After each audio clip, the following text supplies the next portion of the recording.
Welcome to Endgame Finance. Today, guys, we have some big updates from Rivian CEO. He just did an interview with Bloomberg News, and in this interview, he dropped some pretty huge hints how Rivian is progressing, and these are all pretty much good news. First up, we have this quote. What we saw in Q2 is really the beginning of the supply chain now running in a healthy way. Basically, they're saying that supply chain is healthy enough that it's keeping up with production. Importantly, it's about what's to come. They have enough supply now to keep ramping production. This is amazing news because Rivian has been supply constrained for a while now. Pretty much since the inception of their production, they did not have enough parts to scale appropriately. So they could only build out a certain amount of vehicles. Then they would have to pause their production lines. They would have to idle their lines for sometimes even a week at a time. They would just stand there. There would be no production. Workers were still getting paid, and overhead was still getting charged at the expense of the company. So they were losing money, but they were not producing.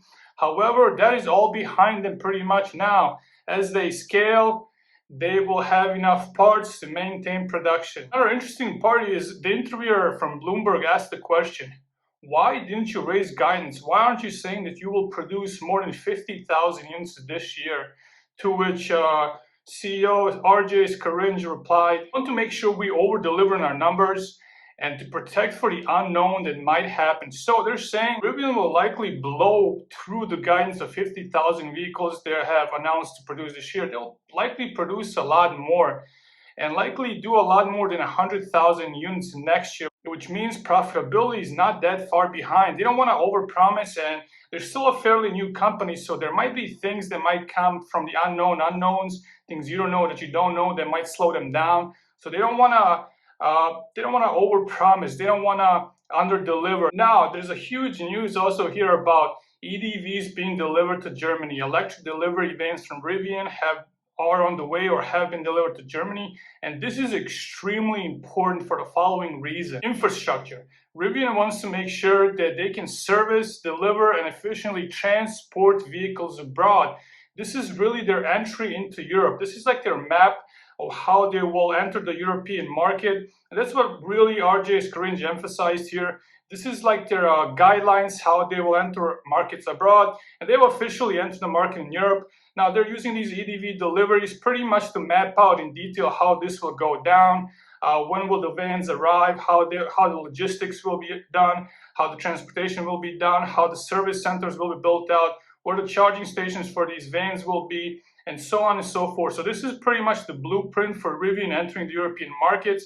And this is pretty huge news. It means European market is open to Rivian and they're on the way. As they start fulfilling demand in the United States, they will have this blueprint, this map, how they will enter the European market, and they will most likely start selling R1Ts in the Europe pretty soon. Even probably will open orders next year, and within 2 years, you will see a lot of R1Ts being driven in Germany, England, France, and so on and so forth. There's also been some rumors that Amazon will allow Rivians to deliver their electric vans to other customers. So the exclusivity agreement might be behind them, and there's a really good reason for this. Amazon cannot get permitting to deploy all their charging station and deploy all their maintenance centers, so they pretty much don't have the infrastructure to service all the electric delivery vans they're receiving from Rivian. And Rivian has, like we said, scaled production. Now they can deliver many more units or electric delivery vans, which they're saying is around 20% of their total production. So because Amazon cannot service all these vans, they maybe cannot get permitting for all the charging stations. They will possibly allow Rivian to sell the excess capacity to other companies like UPS, FedEx, maybe even USPS, the American Postal Service, sometime in the future. Amazon will still likely have the main preference of taking these deliveries. Amazon will probably get everything they need. So as Amazon gets all the permitting, as they build out their infrastructure for EDVs, they will get all the electric delivery vans from Rivians that they need.